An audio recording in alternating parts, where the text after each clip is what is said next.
রেখে কোনো অঘটন না হয়ে, কোনো ভুল ত্রুটি না হয়ে তিনি যেন আমাকে সৎ পথে রেখে আমি যেন এই 5টি বছর সাতকানিয়া লোহাগাড়াবাসীকে আমি যেন সেবা দিয়ে যেতে পারি এবং মানুষের অধিকার পুনঃপ্রতিষ্ঠা করতে পারি। এটাই শুধু আমাদের কাম্য। এই দোয়া কামনার জন্য আমি এসেছি এবং আপনাদের কাছ থেকে আমি দোয়া পাচ্ছি, আপনারাও দোয়া করবেন যাতে আমি যেই উদ্দেশ্যে নিয়ে এই পার্লামেন্ট নির্বাচন করতে এসেছি আমার উদ্দেশ্য যেন সফল হয়। উদ্দেশ্যটা হলো অন্য কিছু নয়, টাকা রোজগার করার জন্য নয় এবং টাকা নিয়ে বড় পান্ডিল করার জন্য নয়, আমার এটা প্রয়োজনও নাই।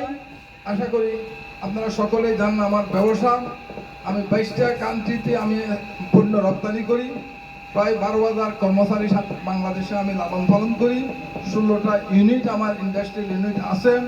এইগুলোই আমার যথেষ্ট, যেগুলো আমার ছেলেরা এখন করে।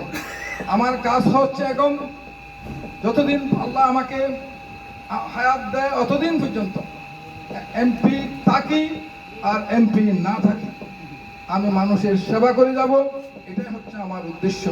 এই জন্য আপনাদের জন্য দোয়া চাচ্ছি।